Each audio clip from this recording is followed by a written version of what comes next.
Welcome to Book Club Preview. I'm Michael, and today we're looking at What If Story 3. And the question here is spent fuel. What if I took a swim in a typical spent fuel nuclear pool? Spent nuclear fuel pool. Would I need to dive to actually experience a fatal amount of radiation? How long could I stay safely on the surface?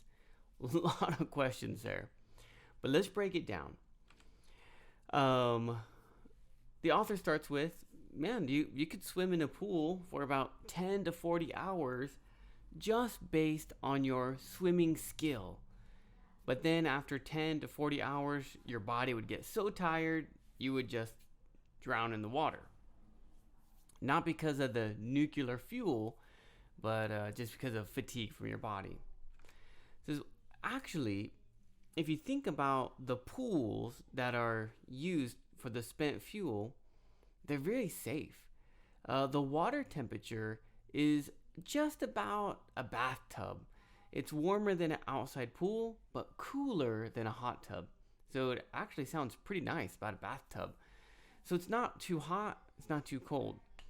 And in fact, the range of radiation every, 7 inches, the radiation is cut by half. So if I have 100% radiation or whatever, 7 inches, 50%. 7 inches, 25%.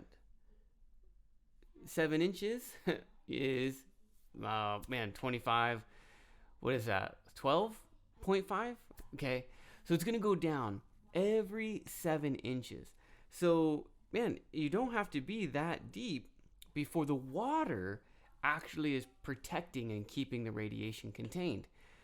So, in order to get like fatal, which means can kill you, radiation, you'd have to get really close and almost like touch it. Probably not that close, but very, very close for it to hurt your body. The author does say, hey, look, if you go to a spent nuclear fuel pool and jump in and go swimming, if you die, that's your fault. Don't listen to me. I'm a cartoonist, not a scientist or doctor. I thought that was always kind of a funny footnote. He does say that now, even though, the pool is very safe, because divers go in there to do maintenance, sometimes it can be dangerous even for the divers. And he gives this example of this diver from Switzerland. He's going and diving in the pool, and maybe he has a microphone. This is diver 1. I see something in the water. Okay, sorry about that. So he dives in and he sees some piece of something in the water, some tubing. And he says, what should I do? And so radio, go grab that piece and put it in your toolbox. He's like, okay. So he swims down, he grabs it, puts it in his toolbox, and then carries it up. Now, what he didn't know was as he's bringing it up, the alarms and sensors outside are going like, wah, wah, wah, radiation warning. And actually he has badges on his suit that are actually like turning color because of the radiation. So he can't see all that. He doesn't notice that. So he gets out of the water, he hears the alarm, and he throws the thing back in the water. Now his hand got really high levels of radiation, but the hand is pretty good at defending against radiation. So as far as we know, it didn't really kill him or hurt him much. And it was extended out, so it didn't get close to his internal organs. These things right here, your lungs, your heart, your stomach, those can get really damaged by radiation. But our muscles and hand is pretty safe, so he just kind of had it held out like that.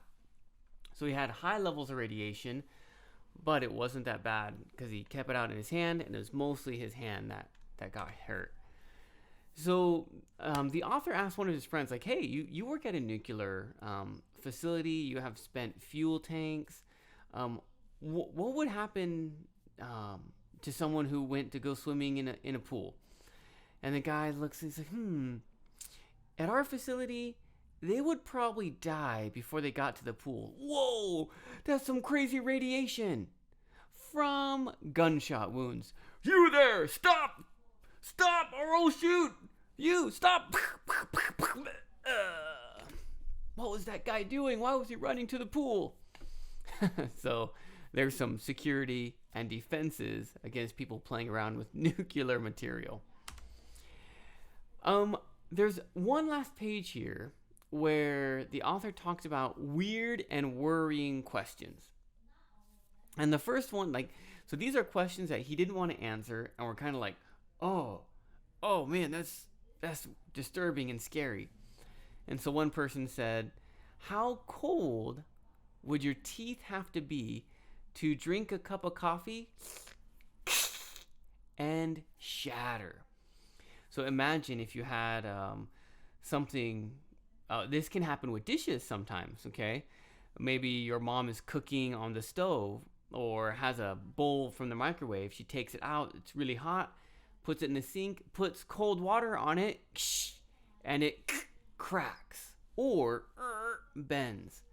And so hot temperature and cold temperature getting together causes things to break or bend.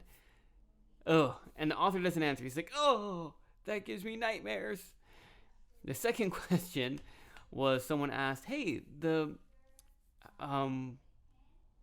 houses in America burn down at like a 15% rate.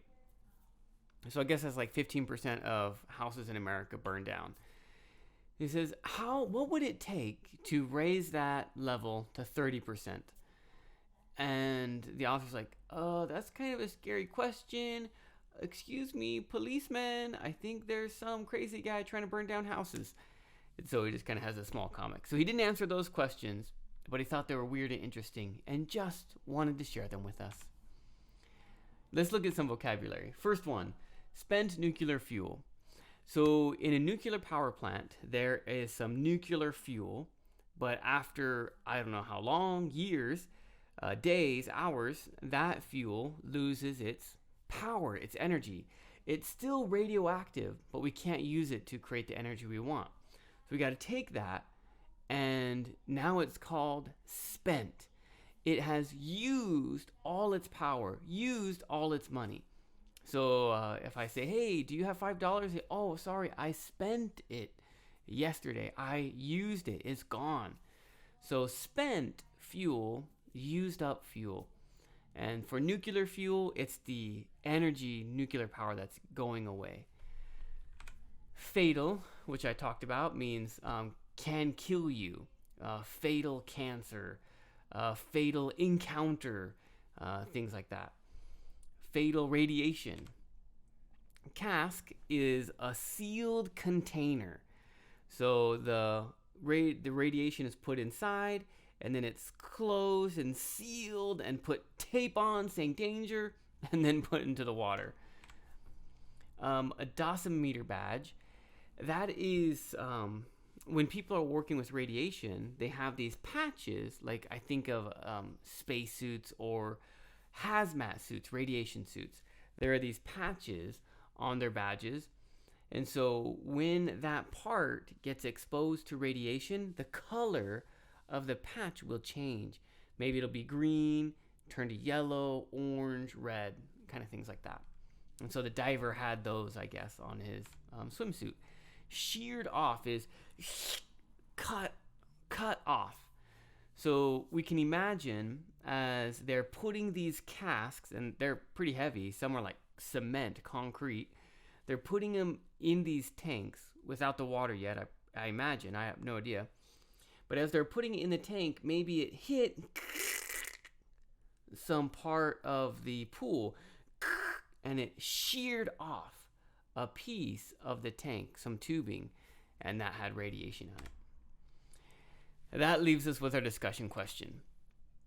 Even if it is safe, or even if it was safe, would you swim in a spent nuclear fuel pool? He has actually a little comic strip there, right? People are like, la, playing in the top, and they're safe.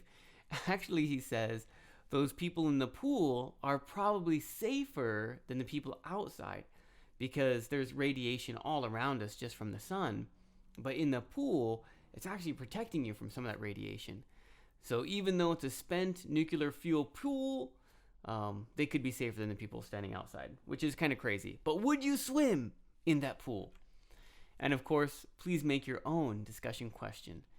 That is all the time that we have for today. But thank you so much for joining me for this episode of Book Club Preview. I'll see you soon. Bye-bye.